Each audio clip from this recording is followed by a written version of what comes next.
बिस्मिल्लाहिर्रहमानिर्रहीम। Hello everyone students, आज का हमारा एक और नेक्स्ट और न्यू चैप्टर है जिसका नाम इनहेरिटेंस है।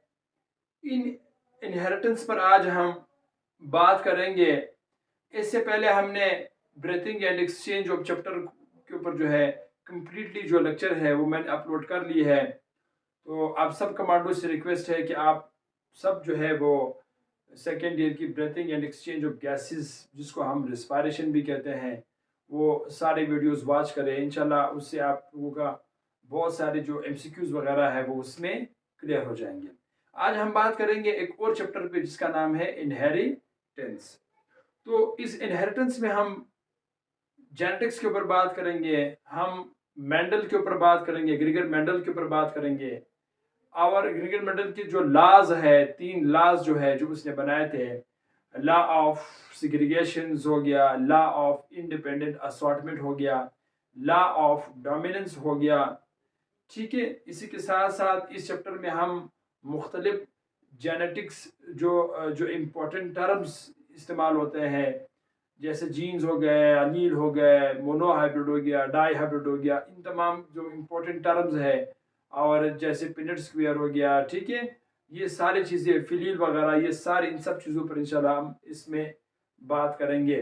और इसी के साथ साथ इसमें हम लास्ट में जो ब्लड ग्रुप है उसी पर भी इंशाल्लाह इसी चैप्टर में बात करेंगे। और भी एक्स्ट्रा हमारे पास डिजीज़ है, इसी चैप्टर में हम उस पर बात करेंगे। तो आज का जो हमारा लेक्चर है वो हमने इनहेरिटेंस समझना है, और फादर ऑफ जो जेनेटिक्स है उसकी जो है उसी पर बात करेंगे कि वो क्यों आखिर जो है वो नाकाम हुआ लास्ट में, कि उसके मरने के बाद उन्हें नोबेल प्राइज़ मिला, उस पर बात करेंगे। और उसने जो काम किया था, जो 7 कंस्ट्रक्टिंग पियर जो उसने बनाया था, उस पर भी इंशाल्लाह हम आज इसी लेक्चर में बात करेंगे। तो आगाज़ करेंगे, पहले हम आगाज़ करेंगे प्यारे स्टूडेंट्स इनहेरिटेंस से। इनहेरिटेंस की जो डेफिनेशन है इसमें हम लिखते हैं द ट्रांसफर ऑफ, ज़रा मैं इसकी डेफिनेशन पे लिखता हूँ, the transfer of genetic informations. ठीक है, द ट्रांसफर ऑफ, ठीक हमारे पास जो है क्या है, the transfer of genetic informations from one generations, ठीक है, from one generations to next generations। एक ऐसा प्रोसेस, एक ऐसा हमारे पास मालूमात, जेनेटिक इंफॉर्मेशंस जो एक जनरेशन से लेके दूसरी जनरेशन में ट्रांसफ़र हो जाए, शिफ्ट हो जाए, इस अमल को हम प्यारे स्टूडेंट्स इनहेरिटेंस कहते हैं। ठीक है, इनहेरिटेंस का मतलब ये है कि जेनेटिक इंफॉर्मेशन का शिफ्ट हो जाना एक जनरेशन से दूसरे जनरेशन में। जैसे हमारे पेरेंट्स की जेनेटिक इंफॉर्मेशन हमें मिली है, हमसे फिर नेक्स्ट जनरेशन में जाएगा, उसके बाद फिर एक और नेक्स्ट में जाएगा। ये मुख्तलिफ तरह की जो हमारे पास ये जो मुंतकिली है खसूसियात का, इसको हम इनहेरिटेंस कहते हैं।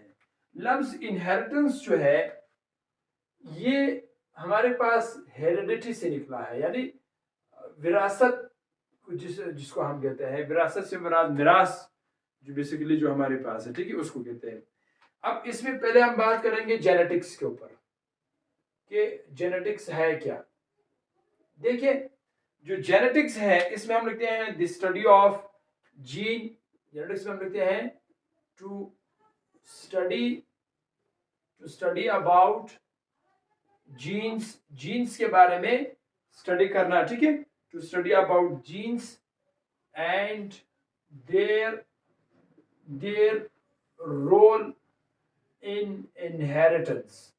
ठीक है, देयर रोल इन इनहेरिटेंस, उनका जो रोल है इनहेरिटेंस में, एंड वेरिएशंस। ठीक है, and variations is called jeans. ठीक है, अब मुख्तलिफ तरह के हमारे पास जो है वो इंसानों में भी वेरिएशन है, एनिमल्स में भी वेरिएशन है।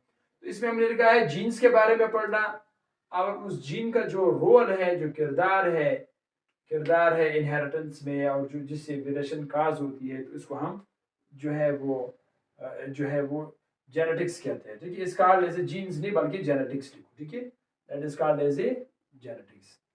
असल में प्यारे स्टूडेंट्स ये पूरा प्रोसेस है कैसे, ये सेल है मेरा हमारे पास। सेल के अंदर जब आप जाओगे तो सेल के अंदर आपको न्यूक्लियस मिलेगा। न्यूक्लियस के अंदर फिर हमारे पास क्रोमोसोम्स है, यानी यही जो क्रोमोसोम्स है जो कि कंडेंस फॉर्म ऑफ डीएनए है, तो मैं यहाँ लिखता हूँ फिर क्रोमोसोम्स के अंदर डीएनए है, डीएनए के अंदर फिर जीन्स मौजूद है। ठीक है, जीन्स मौजूद है और ये जीन्स हमेशा अपने आप को एक्सप्रेस करता है in the form of replications, in the form of translations, in the form of transcriptions, जो है वो अपने आप को हमेशा जो है वो एक्सप्रेस करता है। अब इस जीन्स के अंदर फिर जो है हमारे पास इंफॉर्मेशंस और डेटा मौजूद है, जिसकी अभी जिक्र मैंने आपके सामने की। तो इस जीन्स के बारे में जो स्टडी आप करते हैं, उसकी जो किरदार बाद में इनहेरिटेंस में और वेरिएशन में जो इसकी किरदार है, इसको हम क्या कहेंगे, जेनेटिक्स कहेंगे। तो मतलब क्या हुआ, जीन्स के बारे में पढ़ना और उस जीन्स का इनहेरिटेंस के अंदर जो किरदार है जिससे वेरिएशन काज होती है, तो इसके बारे में जो स्टडी हम करते हैं इसको हम जेनेटिक्स कहते हैं। ठीक है, जेनेटिक्स जो है ये इसको माना जाता है, ठीक है, जेनेटिक्स जो है इसको माना जाता है कि ये बायोलॉजी का फील्ड है। ठीक है, considered as the field of biology, as the field of biology. ठीक है, इसको जो है वो बायोलॉजी का फील्ड जो है वो माना जाता है। इसी के साथ साथ इसकी जो प्रिंसिपल है वो ये बेस करता है जेनेटिक्स। ठीक है, इट्स हम क्या लिखते हैं, it's principle based on heredity, यानी इसके जो प्रिंसिपल है वो हेरिडिटी के ऊपर ही बेस करता है। ठीक है, बुनियाद बिल्कुल हेरिडिटी है। इसी के साथ साथ सबसे बड़ा जो रोल अदा किया था इस मेंडल जो अपने जेनेटिक्स में, वो था ग्रीगर मेंडल। ठीक है, ग्रीगर मेंडल जिसको फादर ऑफ जेनेटिक्स भी माना जाता है। ये अपने दौर में ग्रीगर जो है ये वो अनअवेयर था। ठीक है, अनअवेयर, वो एक जो है उन्हें मालूम नहीं था, अनअवेयर जो है वो क्रोमोसोम्स के लफ्ज से उन्हें यानी खबर नहीं था। ठीक है, ठीक है, अनअवेयर, उसको वो मुख्तलिफ वो जो है वो नाम से पुकारते थे। क्रोमोसोम्स हो गया, क्रोमोसोम्स के साथ साथ जीन्स हो गया, जीन्स एंड म्यूटेशंस, इसके बारे में उन्हें मालूमात नहीं थी मेंडल को। अब यहाँ पर ये तो हमने कुछ बात की, अब हम जरा बात करते हैं मेंडल्स के ऊपर। देखिए प्यारे स्टूडेंट्स, जो ग्रीगर मेंडल है, ग्रीगर मेंडल को फादर ऑफ जेनेटिक्स कहते हैं। फादर ऑफ जेनेटिक्स जो है वो दरअसल हमारे पास ग्रीगर मेंडल है। ठीक है, ग्रीगर मेंडल जो है, जो कि हमारे पास क्या है, उसको माना जाता है कि ये फादर ऑफ जेनेटिक्स है। ये जो हमारे पास मेंडल हमारे पास है, लगभग ये हमारे पास जो है प्यारे स्टूडेंट्स पैदा हुआ है, यानी अगर इसकी बर्थ ईयर लिखे, ठीक है, मैं यहां लिखता हूं बर्थ ईयर, ये पैदा हुआ है डियर स्टूडेंट्स, ये 22 हमारे पास जो है, ठीक है, हमारे पास ये पैदा हुआ है 22 जनवरी। ठीक है, ये हमारे पास पैदा हुआ है 22 जुलाई हमारे पास। ठीक है, 22 जुलाई 918 जो है 22 में ये पैदा हुआ है। ठीक है, 22 जुलाई 1800 जो है वो 22 में ये आदमी पैदा हुआ है। फिर इस आदमी की जो डेथ है, ठीक है, तीसरा चीज जो है इसकी जो है वो डेथ जो है, ठीक है, डेथ जो है, डेथ ईयर, ये आदमी, इस आदमी ने तकरीबन 61 साल इसकी उम्र थी। 61 ईयर में इसकी ये डाई हो गया, इसकी डेथ हुई, यानी लगभग इसकी जो डेथ है वो हमारे पास 1884 में इसकी जो है वो क्या हुई है, डेथ हुई है। ठीक है, यानी 1884 में इसकी डेथ हुई है। 1884 में ग्रीगर मेंडल की डेथ हुई है। अब इस आदमी ने, जो ग्रिगर मेंडल साहब है, इसने 6 साल काम किया।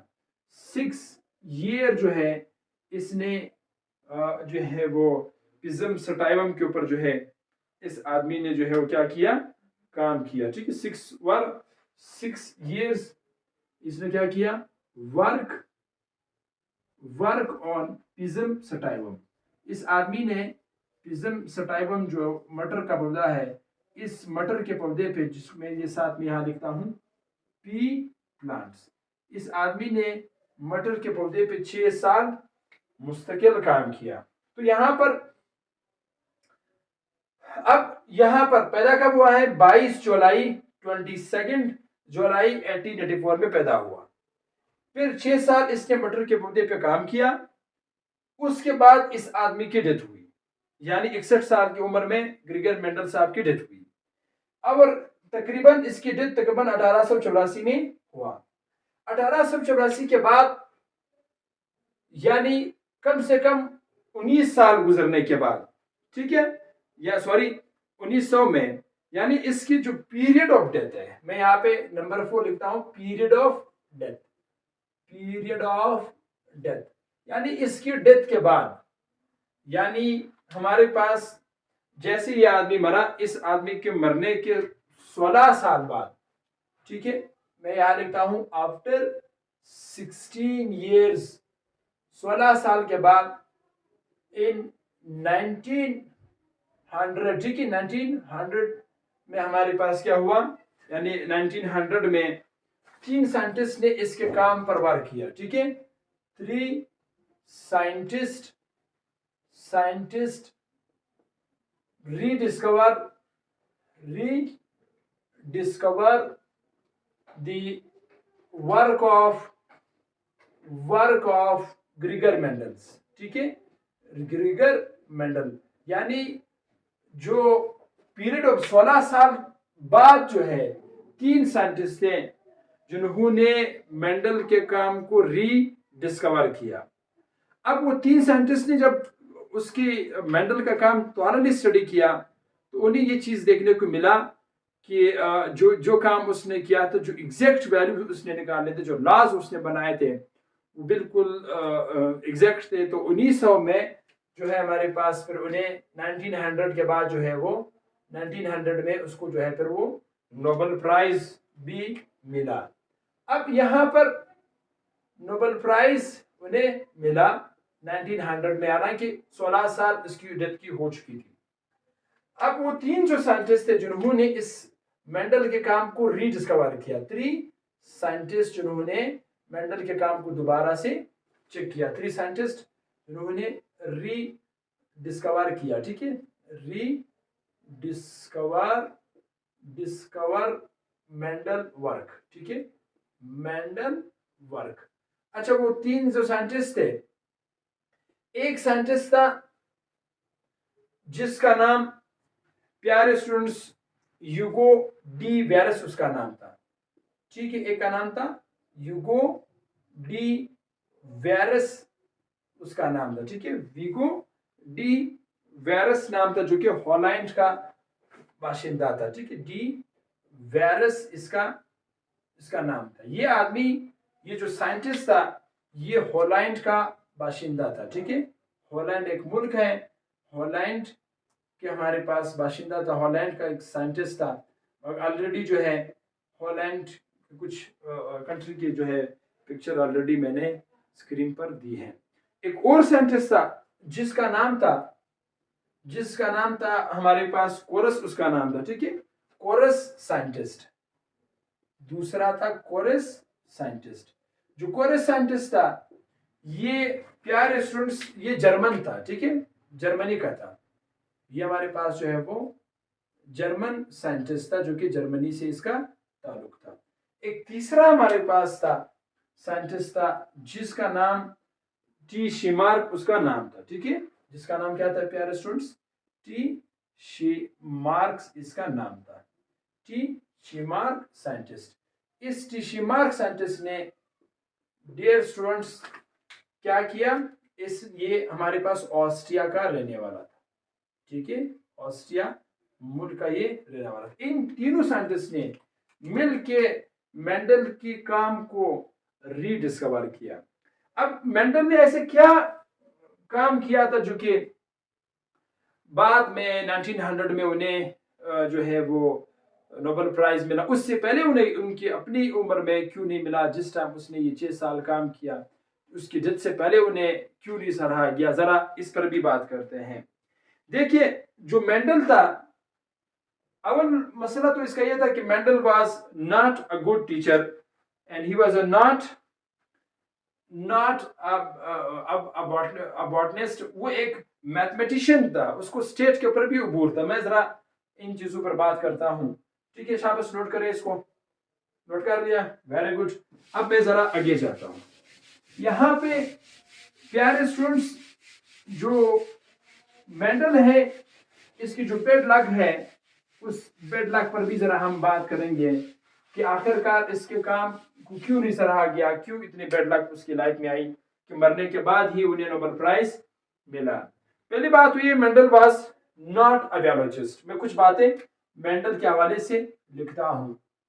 जो मेंडल हमारे पास था, ग्रीगर मेंडल जो है, ठीक है, ग्रीगर मेंडल साइंटिस्ट जो है, प्यारे स्टूडेंट्स, अवल बात तो ये है, he was not a biologist, ठीक है, he was not a biologist. ये बायोलॉजिस्ट नहीं था, बल्कि ये मैथमेटिशियन था, ठीक है, मैथमेटिशियन था। और प्लस इसको स्टैटिस्टिक्स के ऊपर भी, यानी स्टेट्स के ऊपर भी इसका जो है उबूर था। तीसरा चीज जो है, जो मेंडल हमारे पास था, मेंडल जो है, ठीक है, हम लिखते हैं he was design a job in precis, ठीक है, इसका अपना जॉब था, ठीक है। मैं जरा लिखता हूं, ही वाज डिजाइन, ठीक है, डिजाइन अ जॉब इन प्रीसिस्ट, यानी चर्च में इस आदमी का जॉब था, ठीक है। He was a job in priests, church वगैरह में जो है, प्रीसिस्ट इन प्रीसिस्ट कहते हैं पादरी को, इन चर्च, चर्च में जो है, जो कि ईसाइयों का जो है वो इबादतगाह होती है, ठीक है, उस चर्च में जो है वो इस आदमी का जो है CHURCH, ठीक है, चर्च में इस ग्रीगर मेंडल का जो है वो जॉब था। वहां पर जो है प्यारे स्टूडेंट्स, चर्च के हाथे में या जितने भी हमारे पास जो रिलीजियस हमारे पास जो मराकज़ होते हैं, चाहे वो हमारे पास मुस्लिम के हो, चाहे वो यहूदियों के हो, ठीक है, चाहे वो हमारे पास हिंदूज की हमारे पास बंदरगाह वगैरह हो, ठीक है, या हमारे पास ईसाइयों की चर्च हो, वहाँ पर जो उनके स्कॉलर रहते हैं, उस स्कॉलर के इर्द गिर्द वहाँ पर जहाँ पर उसकी होम होती है, वहाँ पर कुछ ऐसी खाली एरिया पर भी होते हैं जहाँ पर वो मुख्तलिफ चीज़ें जो है, कोई प्लांट्स को करवाते हैं, कोई फ्लावर्स लगाते हैं। तो इस आदमी ने, इस ग्रीगर ने अपनी प्रिसिस्ट के इर्द गिर्द जो खाली एरिया था, वहाँ पर जो है वो खेती बाड़ी करके वहाँ पर यानी मटर के पौधे वगैरह जो वो अक्सर मुख्तलिफ तरह की वेराइटीज उसने ग्रो किए थे।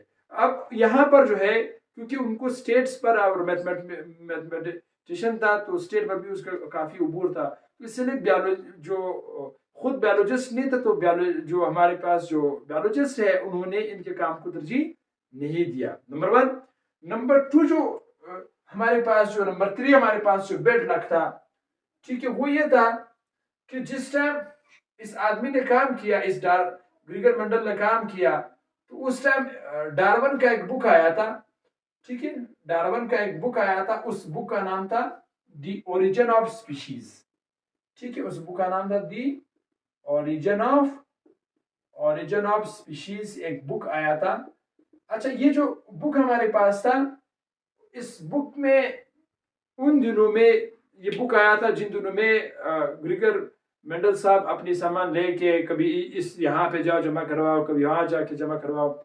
इन दिनों में इनका ये बुक आया। इस बुक में ये लिखा था कि इंसान की जो वजूद है वो डियर स्टूडेंट्स जो है एक एपीस से हुई है, एक मंकी से हुई है। तो इस चीज पर जो है ग्रीगर मेंडल जो है, यानी जब ये बात डार्विन ने की कि भाई इंसान की वजूद जो है वो बंदर से आई है, अपनी बुक में उसने ये लिखा था, तो इससे जो मज़हब परस्त लोग हैं, जो रिलीजन बिलीव रखते हैं, बाकायदा पूरी दुनिया में स्ट्राइक शुरू हुई, लोगों ने जो है वो डार्विन की जो है वो तस्वीरें जलाई गई, बाकायदा उन दिनों में जो है बाज़ बुक्स में लिखी हुई है, मैसी की बुक्स वगैरह में लिखी हुई है कि हमारे पास जो है उन दिनों में एक टीचर जो है स्कूल में पढ़ा रही थी, तो उसने डार्विन का जिक्र किया, उसकी इन बुक का जिक्र किया और इंसान के वजूद की जो बंदर से आई है इसकी जिक्र की, बकायदा उस पर 6 मंथ्स उन्हें जो है वो जेल भी हुई है उस टीचर को।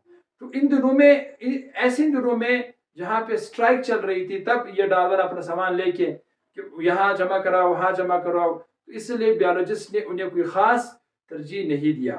अब इस एतबार से ये कुछ ऐसे बैड लक्स थे जो कि मेंडल की ज़िंदगी में उन्हें उसकी जो काम है उन्हें जो है वो उस पर जो है उन्हें नहीं सराहा गया। अब इस वजह से ये इनका बैड लग रहा है। अब इसी के साथ साथ कुछ रीजन और भी थे जिसकी वजह से मेंडल के काम को नहीं पहचाना गया। ठीक है, वो कौन सा रीजन थे जरा उस पर भी हम बात करते हैं। रीजंस मैं यहां पर लिखता हूं, reason reason for non recognitions. ठीक है, नॉन रिकॉग्निशंस।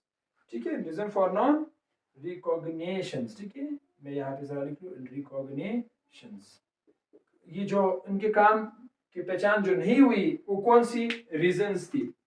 पहला जो बड़ा रीजन है वो रीजन ये था कि मेंडल ने अपने काम को सही मानों में पब्लिश नहीं किया। यानी हमेशा जो है ना लोकल जर्नल में, ठीक है, लोकल जर्नल होती है दुनिया में, और दूसरा हमारे पास इंटरनेशनल जर्नल होती है। ठीक है, दूसरा हमारे पास क्या है प्यारे स्टूडेंट्स, इंटरनेशनल जर्नल्स जो है। अब जो लोकल जर्नल है इसमें एक लिमिट पीपल तक जो है आपकी और जो है जो वॉइस है वो पहुंचती है, reached up to limit people. जैसे अभी मैं बोल रहा हूँ, ये लेक्चर में रिकॉर्ड कर रहा हूँ आपके लिए, आप जहां जहां पर भी मेरे कमांडोज, बायोलॉजिकल स्टार के कमांडोज जहां जहां पर भी बैठे हुए हैं, मेरी आवाज़ उन तक जो है वो इस चैनल के थ्रू, इस यूट्यूब के थ्रू आप तक आ रही है। ठीक है, अब आप अल जज़ीरा पे जाते हैं, किसी और चैनल पर अपनी वॉइस रिकॉर्ड करवाते हैं, तो वहाँ पर फिर वो इंटरनेशनल लेवल पर हो गया। ठीक है, जैसे मैं ये यूट्यूब भी एक तरह का इंटरनेशनल जो है हमारे पास प्लेटफॉर्म है जहाँ पर हम अपनी एक्सप्रेशंस दुनिया को शो करवाते हैं, खिदमत करवाते हैं। ठीक है, खिदमत करते हैं। अब इसी तरह डार्विन ने अपना काम लोकल जर्नल और इंटरनेशनल जर्नल में इसने पब्लिश नहीं किया। जो लोकल जर्नल में जो आपकी जो वॉइस है वो एक लिमिट तक पहुंचती है। ठीक है, ठीक है, it's reached reached reach to limited people. ठीक है, बिल्कुल लिमिटेड पीपल तक आपकी वॉइस जो है वो पहुंचती है। इंटरनेशनल जर्नल में आपकी जो वॉइस है प्यारे स्टूडेंट्स वो ग्लोबली नोन। ठीक है, वो हमारे पास क्या होती है, वो ग्लोबली नोन। ठीक है, globally known and published, globally known and published internationally. ठीक है, इंटरनेशनली जो है वो आपकी जो वॉइस है इंटरनेशनली जो है वो लोगों तक जो है वो क्या हो जाती है, पहुंच जाती है। ठीक है, इंटरनेशनली जो है रीच टू पीपल। ठीक है, रीच्ड पीपल। तो मेंडल का जो है वो ये मसला था। ठीक है, रीच टू पीपल तक जो है वो पहुंच जाता है। अब इसी के साथ साथ तो एक तो इसका बदबख्ती ये था मेंडल का कि उसने अपने काम लोकल जर्नल में और इंटरनेशनल जर्नल में इसने सही मानों में अपना काम जो है वो पब्लिश नहीं किया। ये नंबर 1 रीजन मैं देखता हूं, नंबर फर्स्ट। नंबर सेकंड जो है वो ये तो biologist did not accept properly. ठीक है, biologist did not accept properly इसके काम को बायोलॉजिस्ट ने सही मानों में एक्सेप्ट नहीं, क्योंकि ये कोई बायोलॉजिस्ट वो नहीं था, बायोलॉजिस्ट नहीं था, एक मैथमेटिशियन था। इसके काम को बायोलॉजिस्ट ने नहीं सराहा। अब तीसरा जो बैड लक था, जो कि मैंने ऊपर भी इसकी जिक्र की है, ठीक है, वो डार्विन था। मगर यहाँ पर जो मेंडल ने वो जीन्स के लिए एक वर्ड्स यूज किया था, ठीक है, मेंडल टॉकिंग अबाउट जीन्स, जिसको जो कि लोगों को ये बात भी समझ में नहीं आती। टॉकिंग अबाउट अबाउट फैक्टर्स, उसने एक वर्ड्स यूज किया था, वो था फैक्टर्स, ठीक है। ये फैक्टर का लफ्ज इसने यूज किया था जीन्स के लिए, ठीक है। जीन्स के लिए इसने फैक्टर का जो लफ्ज है वो बेसिकली प्यारे स्टूडेंट जो है वो क्या किया था, यूज किया था। और जो जीन्स है वो एक तरह का डिस्क्राइब यूनिट्स है। तो ये कुछ बातें आपके साथ मैंने शेयर की। अब अगला जो इसका हिस्सा है, जरा हम मेंडल के मरने के बाद जो उन्हें सक्सेस मिली है, अब वो सक्सेस किन बुनियादों पर मिली है, वो उस पर भी जरा मैं आपके साथ कुछ शेयर करता हूँ, ठीक है। ये मैंने थोड़ा सा मिटा दिया, ये international reach to limit people, ये आपको फिर बाद में लिख लेना पीछे रिवर्स करके। अच्छा, दूसरा हमारे पास क्या था, रीजन ऑफ मेंडल सक्सेस, जो कामयाब हुआ है, कामयाबी की राज क्या था। कामयाबी का पहले राज जो ये था प्यारे स्टूडेंट्स की सिलेक्शन ऑफ कॉन्ट्रैक्टिंग, इसने क्या किया था, इस आदमी की कामयाबी की जो राज था, बाद में जो इसके काम को दिखाई दिया, वो ये था सिलेक्शंस ऑफ कॉन्ट्रैक्टिंग, ठीक है, कॉन्ट्रैक्टिंग पेयर्स करेक्टर्स, ठीक है, कॉन्ट्रैक्टिंग करेक्टर्स, ठीक है, कॉन्ट्रैक्टिंग करेक्टर्स, ठीक है। इसने तकरीबन 7 करेक्टर यूज किया।